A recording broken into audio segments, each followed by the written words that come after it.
السلام علیکم ناظرین، میں محمد اسلم حسین سیاست کی خبروں میں آپ سب کا استقبال کرتا ہوں۔ آج 20 دسمبر 2024 ہے۔ اسلامک تاریخ کے حساب سے آج 17 جمادی ثانی 1446 ہجری ہے۔ ناظرین، اس خبر نامے کو آپ لائک اور شیئر ضرور کیجیے گا اور ساتھ ہی اس چینل کو سبسکرائب بھی کیجیے گا۔ پیش ہے آج کی کچھ اہم خبریں۔ دہلی پولیس نے بتایا کہ دہلی کے دوارکا کے علاقے میں ایک نجی اسکول کو آج جمعے کی صبح بم کی دھمکی ملی۔ دہلی پولیس نے کہا ہے کہ دھمکی کے جواب میں ایمرجنسی ریسپانس ٹیم اسکول روانہ کر دی گئی ہے اور کلاسز کو آن لائن موڈ پر منتقل کر دیا گیا۔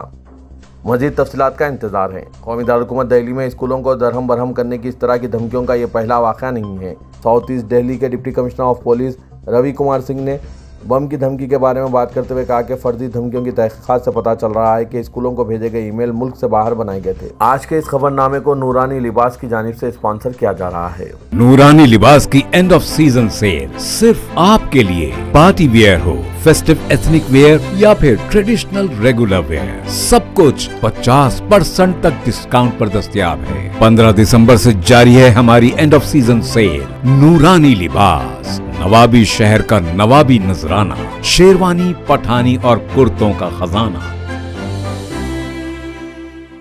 راجستھان کے اجمیر روڈ پر بھنکروٹا علاقے میں پشپا راج پیٹرول پمپ کے قریب LPG گیس لے جانے والے ٹینکر میں آج جمعے کی صبح تقریباً 5:30 بجے آگ لگنے کا واقعہ پیش آیا، جس کے بعد علاقے میں خوف و ہراس پھیل گیا۔ دھماکے کی آواز 10 کلومیٹر دور تک سنی گئی، جس سے مقامی باشندے خوفزدہ ہو گئے، جو حیران رہ گئے کہ کیا ہوا ہوگا۔ ذرائع کا کہنا ہے کہ آگ اتنی شدید تھی کہ 300 میٹر کے دائرے میں کئی گاڑیاں لپیٹ میں آ گئی اور مکمل طور پر جل کر خاکستر ہو گئی اور کئی فیول ٹینک پھٹنے سے بار بار دھماکے ہوتے رہے۔ جائے وقوع پر موجود عینی شاہدین نے بتایا کہ آگ کے شعلے دور سے دکھائی دے رہے تھے۔ اس واقعے میں مبینہ طور پر کئی ڈرائیور زخمی ہو گئے ہیں اور انہیں جے پور کے سوائی مان سنگھ اسپتال میں داخل کرایا گیا۔ پولیس اور فائر ڈپارٹمنٹ کے اعلیٰ حکام نے فوری طور پر آگ پر قابو پانے کے لیے جائے وقوع پر پہنچ کر ہنگامی صورتحال کا نوٹ لیا۔ حکام نے آگ کو مزید پھیلنے سے روکنے کے لیے ہائی وے کے نیچے چلنے والی LPG پائپ لائن کو بھی بند کر دیا۔ بجلی چوری کے معاملے میں اتر پردیش کے سنبھل سے سماجوادی پارٹی کے رکن پارلیمنٹ ضیاء الرحمان برق کے خلاف 1,51,00,000 روپے کا بقایا مقرر کیا گیا ہے۔ جمعرات کی صبح محکمہ بجلی کی ٹیم نے سیکورٹی کے سخت انتظامات کرتے ہوئے ضیاء الرحمان برق کے گھر کی چھان بین کی تھی۔ تحقیقات کے دوران محکمہ بجلی کی ٹیم نے میٹر میں خرابی پائی تھی۔ محکمہ بجلی نے میٹر ریڈنگ اور حقائق کی بنیاد پر بجلی چوری کا مقدمہ درج کر کے جمعے کو ان پر جرمانہ مقرر کر دیا ہے۔ جرمانے کی رقم 1,51,00,000 روپے بقایا مقرر کیا گیا۔ پولیس نے بتایا کہ برق کے والد پر بھی ان کے گھر پر بجلی کے محکموں کے معائنے کے دوران سرکاری اہلکاروں کو مبینہ طور پر دھمکیاں دینے کا مقدمہ درج کیا گیا ہے۔ پارلیمنٹ کی تاریخ میں ایک غیر معمولی واقعہ پیش آیا جب بابا صاحب امبیڈکر پر مرکزی وزیر داخلہ امت شاہ کے تبصرے کے خلاف پارلیمنٹ میں احتجاج کے درمیان اپوزیشن کانگریس اور BJP کے ممبران آمنے سامنے آ گئے۔ اس واقعے کے بعد دونوں ہی پارٹیوں نے ایک دوسرے کے ممبران پر بدسلوکی کا الزام لگایا۔ BJP نے الزام عائد کیا کہ راہل گاندھی کی دھکا مکی میں ان کے ممبر پرتاپ سنگھ سارنگی اور مکیش راجپوت زخمی ہو گئے، جبکہ کانگریس نے الزام لگایا کہ BJP کے ممبران نے پارٹی صدر ملکارجن کھڑگے سے بدسلوکی کی، جس کی وجہ سے ان کے گھٹنے میں چوٹ لگ گئی اور وہ فرش پر بیٹھنے پر مجبور ہو گئے۔ کانگریس پارٹی نے ویڈیو جاری کر کے بتایا کہ ان کے ممبران کو پارلیمنٹ میں داخل ہونے سے روکنے کی کوشش کی گئی، جس کے بعد یہ واقعہ پیش آیا۔ ویڈیو میں دیکھا گیا ہے کہ کس طرح راہل کو روکنے کے لیے BJP ممبران سامنے آ رہے ہیں۔ اسی طرح پرینکا کو بھی احتجاج کرنے سے روکنے کی کوشش کی گئی۔ کانگریس نے راہل گاندھی کے ذریعے دھکا مکی کے الزام کو مسترد کرتے ہوئے اس کو امت شاہ کے ذریعے ڈاکٹر بھیم راؤ امبیڈکر کے خلاف توہین آمیز تبصروں سے دھیان ہٹانے کا حربہ قرار دیا۔ اتر پردیش کے الہ آباد ہائی کورٹ کے جسٹس شیکھر یادو کے حالیہ متنازع بیانات کی حمایت کرنے پر یوگی آدتیہ ناتھ کو وزیر اعلیٰ کے عہدے سے برخاست کرنے کے لیے الہ آباد ہائی کورٹ میں عرضی داخل کی گئی ہے، جس میں کہا گیا ہے کہ وزیر اعلیٰ کے بیانات سیکولر جمہوریہ ہند کی تضحیق کے زمرے میں آتے ہیں۔ یہ عرضی people's union for civil liberties کی طرف سے داخل کی گئی۔ عرضی گزار کا استدلال ہے کہ وزیر اعلیٰ کی طرف سے جسٹس یادو کو دی گئی حمایت عہدے کے حلف کی سنگین خلاف ورزی ہے اور ہندوستان کے آئین کی روح کے خلاف ہے۔ وکیل سیما شریواستو کے توسط سے داخل کی گئی درخواست میں مزید کہا گیا ہے کہ یوگی کے بیانات بھائی چارے کے خلاف ہیں۔ اس میں مزید کہا گیا ہے کہ اکثریت کو اقلیت پر غلبہ حاصل ہونے کی بات کرنا نفرت انگیز اور سیکولرزم کے خلاف ہے۔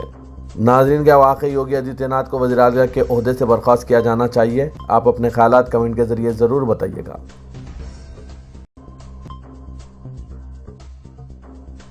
ملک کی ممتاز اور اہم شخصیات کے ذریعے اتر پردیش کے غازی آباد میں یتی نرسنگھانند کی نفرت انگیز دھرم سنسد پر روک لگانے کا مطالبہ کرنے والی عرضی پر غور کرنے سے سپریم کورٹ نے انکار کر دیا۔ تاہم اتر پردیش پولیس کو حکم دیا کہ وہ اس بات کو یقینی بنائے کہ نفرت انگیز تقاریر نہ کی جائیں اور عدالت عظمیٰ کے ذریعے اس سلسلے میں ماضی میں جاری احکامات پر عمل کو یقینی بنایا جائے۔ Chief justice of India Sanjeev Khanna اور جسٹس سنجے کمار پر مشتمل بینچ نے اتر پردیش انتظامیہ سے کہا ہے کہ وہ اس بات کو یقینی بنائے کہ نفرت انگیز تقاریر کو روکنے کے لیے سپریم کورٹ کی ہدایت کی تعمیل کی جائے۔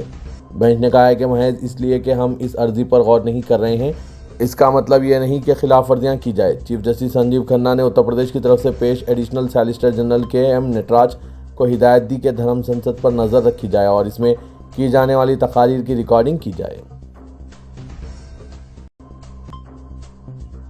مرکزی وزیر ٹرانسپورٹ نتن گڈکری نے یوٹیوب پوڈ کاسٹ میں کہا ہے کہ معاشرے میں جنسی تناسب کا توازن ضروری ہے۔ اگر ہر 1000 مردوں کے مقابلے میں 1500 خواتین ہوں گی تو مردوں کو 2 بیویاں رکھنے کی حکومت کو اجازت دینی پڑ سکتی ہے۔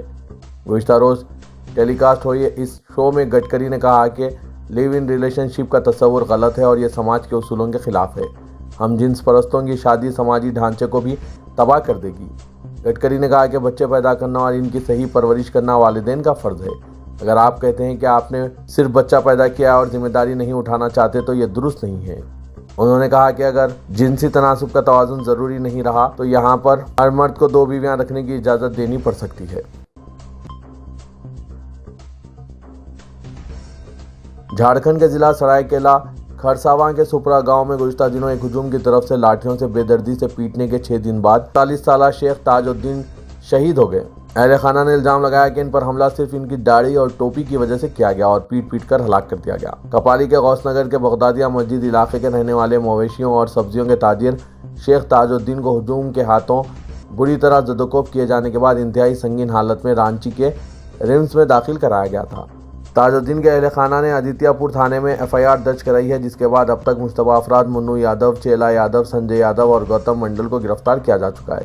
حراست میں لیے گئے ملزمین کے ہجوم نے دعویٰ کیا کہ مقتول پر مویشی چوری کے شبے میں حملہ کیا گیا تھا، حالانکہ اہل خانہ نے اس دعوے کی تردید کی ہے۔ اتر پردیش میں الہ آباد ہائی کورٹ نے KG پہلی اور تیسری کلاس میں پڑھ رہے بچوں کو راحت دی ہے، جنہیں ضلع امروہہ کے ایک اسکول سے مبینہ طور پر اپنے ٹفن میں نان ویجیٹیرین کھانا لانے کے الزام میں نکال دیا گیا تھا۔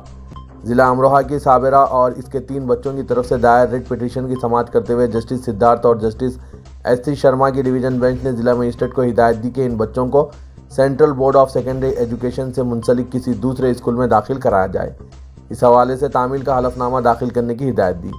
درخواست میں کہا گیا کہ اسکول کے پرنسپل نے ان نابالغ بچوں کے ٹفن میں نان ویج کھانا دینے پر اعتراض جتایا تھا اور ان بچوں کو اسکول سے نکال دیا تھا۔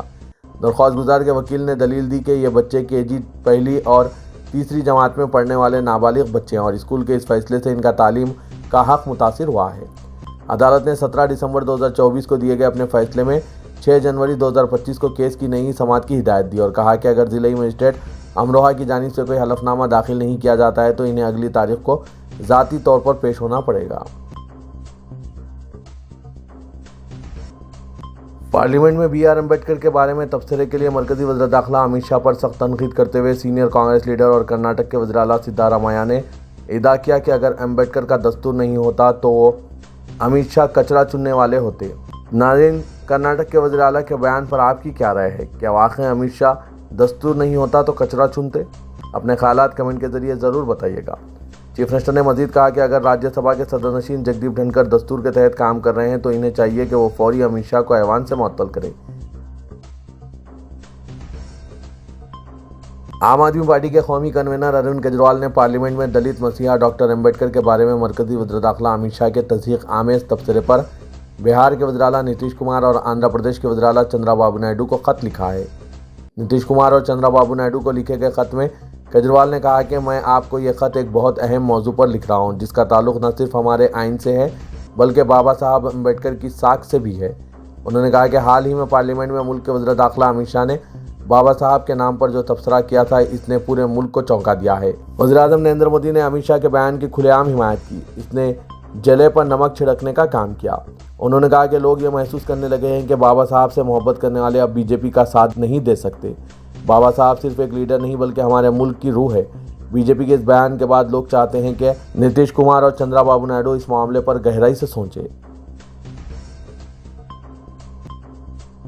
ریاست تلنگانہ کے دارالحکومت شہر حیدرآباد میں موجود مکہ مسجد اور شاہی مسجد باغ عامہ کے عرصے سے حل طلب مسئلے کو جناب عامر علی خان رکن قانون ساز کونسل نے آج ایوان میں پیش کرتے ہوئے دونوں مساجد کے ملازمین کی خدمات کو باقاعدہ بنانے کی اپیل کرتے ہوئے کہا کہ تشکیل تلنگانہ کے بعد سے مسلسل مکہ مسجد و شاہی مسجد باغ عامہ کے ملازمین کو دیگر سرکاری ملازمین کے مساوی تنخواہ جاری کرنے اور ان کی خدمات کو باقاعدہ بنانے کا مطالبہ کیا، اور سابق چیف منسٹر کے چندر شیکھر راؤ نے اپنے اقتدار کے دوران 2 مرتبہ اس بات کا وعدہ کر چکے تھے کہ دونوں تاریخی مساجد کے ملازمین اور عملے کی خدمات کو باقاعدہ بنایا جائے گا، لیکن اس سلسلے میں ابھی تک کوئی پیش رفت نہیں ہوئی ہے۔ جناب عامر علی خان نے ایوان کونسل میں کہا کہ وہ دونوں مساجد کے 29 ملازمین کے اس دیرینہ مسئلے کو فوری حل کرنے کی خواہش کرتے ہیں۔ جناب عامر علی خان ایما و مسجدین کے اعزازیہ کے سلسلے میں BRS رکن قانون ساز کونسل محترمہ کویتا کی جانب سے اٹھائے گئے سوال پر جاری مباحثے میں حصہ لے رہے تھے۔ محترمہ کویتا نے ریاست میں کانگریس کے اقتدار میں آنے سے قبل کیے گئے ایما و مسجدین کے علاوہ عیسائی پادریوں، گرودوارا میں خدمات انجام دینے والے گرنتھوں اور درگاہوں کے خادمین کو بھی مشاہرے کی ادائیگی کے سلسلے میں کیے گئے وعدے کے متعلق استفسار کرتے ہوئے کہا کہ ایما و مسجدین کو مشاہرے کی ادائیگی میں بھی تاخیر ہو رہی ہے اور کانگریس نے اقتدار میں آنے سے قبل ریاست کی اقلیتوں سے وعدہ کیا تھا، ان کے لیے علیحدہ سب پلان تیار کیا جائے گا۔ تلنگانہ اسمبلی میں لفظی جنگ دیکھی گئی، اپوزیشن جماعتوں نے کارروائی چلانے کے طریقہ کار پر سخت اعتراض جتایا۔ مجلس کے قائد مقننہ اکبر الدین اویسی نے پارلیمانی پریکٹس اور رولز پر عمل نہ کرنے پر سخت ناراضگی کا اظہار کیا۔ انہوں نے کہا کہ اسمبلی میں آج کا ایجنڈا پہلے سے طے پا چکا ہے، کون سے موضوع کو پہلے مباحث کے لیے لیا جائے اور کون سے موضوع کو آخری میں لیا جائے، اس کا فیصلہ کرنے کا اسپیکر اسمبلی کو مکمل اختیار ہے، وہ اسپیکر کے اختیارات کا احترام کرتے ہیں۔ اسمبلی میں بھو بھارتی پر مباحث کا آغاز ہو چکا ہے، وہ اس بل پر مباحث کی تیاری کر رہے تھے، لیکن اسمبلی میں اچانک ریاست کے خرچ پر مختصر مباحث کا آغاز ہو چکا ہے۔ اگر حکومت کے لیے یہ موضوع اتنا اہم تھا تو ریاستی وزیر امور مقننہ گورنمنٹ ویب کی ذمہ داری تھی کہ وہ قائدین مقننہ کو اعتماد میں لیتے ہوئے اور اس پر مباحث کرتے، لیکن حکومت اسمبلی میں غلط روایت پر عمل کر رہی ہے، جس پر وہ سخت اعتراض کرتے ہیں۔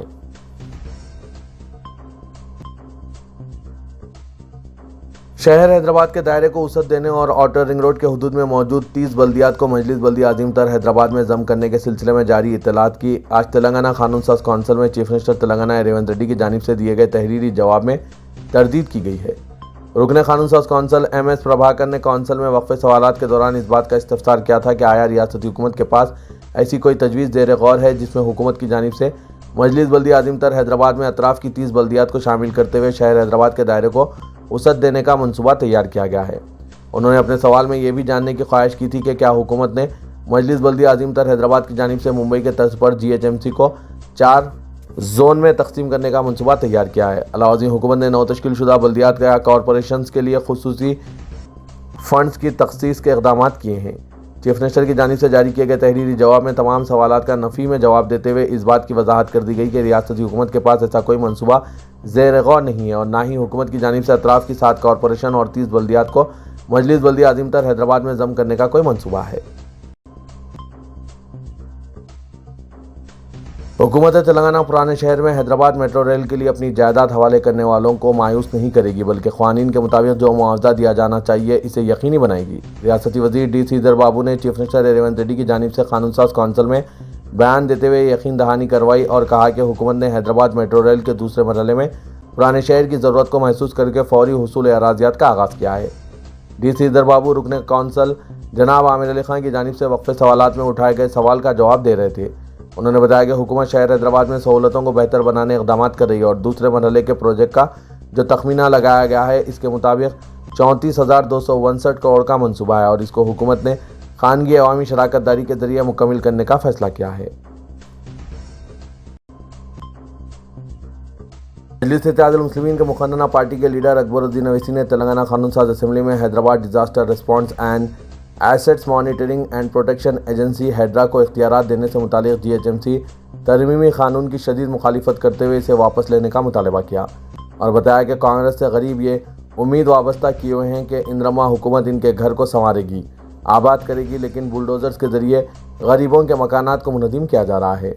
سپریم کورٹ کے فیصلے کی پرواہ کیے بغیر ہیڈرا نے غیر قانونی انہدامی کارروائیاں کی ہے۔ ایک سال میں سوائے تلنگانہ تلی کے مجسمے کے کچھ تعمیر نہیں کیا گیا، صرف منہدم کیا جا رہا ہے۔ دہلی کی حکومت ED اور IT کے ذریعے ڈرا رہی ہے تو تلنگانہ کی کانگریس حکومت ہائیڈرا کے ذریعے ڈرانا چاہتی ہے۔ مجلس اور اکبر الدین اویسی کبھی اظہار حق سے منہ نہیں موڑیں گے۔ ان کا اسکول قانونی طریقے سے غریبوں کے لیے بنایا گیا ہے، وہ کسی سے خائف نہیں ہوں گے اور نہ ہی ڈرتے اور گھبراتے ہیں۔ اکبر الدین اویسی نے کہا کہ اسکول کے خلاف عدالت میں ایک مفاد عامہ کی درخواست داخل کی گئی تھی، جس کو عدالت نے مسترد کر دیا۔ جس وقت قائد مجلس دہلی ED اور IT کی بات کر رہے تھے، اس وقت ایوان میں موجود BJP کے ارکان چراغپا ہو گئے اور شور و غل کرنے لگے۔ تو اکبر الدین اویسی نے بتایا کہ BJP نے بابا صاحب امبیڈکر کی توہین بھی کی ہے۔ امبیڈکر ہمارے ہیرو ہے، انہوں نے دستور بنا کر ملک کو سورگ بنایا ہے۔ اس پر BJP کے فلور لیڈر مہیشور ریڈی اپنی نشست سے اٹھ گئے۔ انہوں نے دھمکی دی کہ جب BJP تلنگانہ میں اقتدار میں آئے گی تو اکبر الدین اویسی کی جانب سے بنائے گئے اسکول کو توڑ دیا جائے گا۔ اس پر مجلس کے ارکان نے احتجاج کیا۔ مجلسی ارکان کی جانب سے جے بھیم جے میم کے نعرے بھی لگائے گئے۔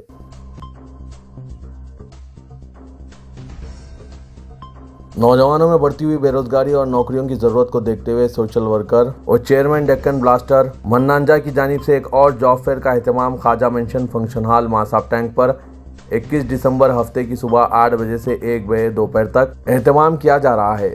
جاب فیئر بالکل مفت رہے گا، کوئی بھی کمپنی کے ملازمتوں کی عوض کوئی مطالبہ نہیں کریں گے۔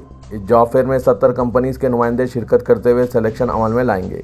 کوئی بھی گروپ کے افراد اس سنہرے موقع سے استفادہ حاصل کر سکتے ہیں۔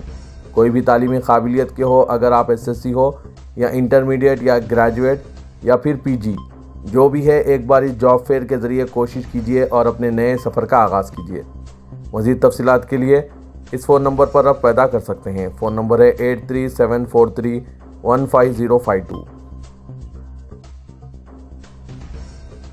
سیاست شاپنگ دھوم 2024 کا پہلا منی ڈرا دفتر روزنامہ سیاست میں آج منعقد ہوا۔ منی ڈرا کی اس تقریب میں 12 پرکشش انعامات کے لیے قرعہ اندازی کی گئی۔ اس موقع پر جناب میر شجاعت علی جنرل مینیجر روزنامہ سیاست نے پہلے انعام کے لیے قرعہ نکالا اور جناب الفرید کشیش، جناب راشد ٹاپ سلیکشن، جناب عمران صفا گارمنٹس اور دیگر نے قرعہ اندازی میں حصہ لیا۔ سیاست شاپنگ دھوم 2024 کے پہلے منی ڈرا میں refrigerator, washing machine, LED، colour TV، micro oven, vacuum cleaner, mixer grinder, toaster, hair dryer, iron اور ڈنر سیٹ کی الگ ترتیب قرعہ اندازی کی گئی۔ اس پہلے منی ڈرا کے خوش نصیب انعام یافتگان کا تعلق شو ورلڈ پتھر گٹی، محمد خان جویلرز کشیش، جاجو ساری، سبحان بیکری، MSA گولڈ اور گولڈن ٹریول سے ہے۔ ان کے علاوہ روزنامہ سیاست کی جانب سے 42 ترغیبی انعامات کے لیے بھی قرعہ اندازی کی گئی۔ انعام یافتگان سے گزارش کی جاتی ہے کہ وہ اپنا انعام دفتر روزنامہ سیاست ہیبٹ سے بروز پیر 23 دسمبر تا 31 دسمبر 2024 صبح 11 بجے تا شام 5 بجے آ کر حاصل کر سکتے ہیں۔ تو یہ تھا آج کا خبرنامہ۔ دیجیے اجازت، اللہ حافظ۔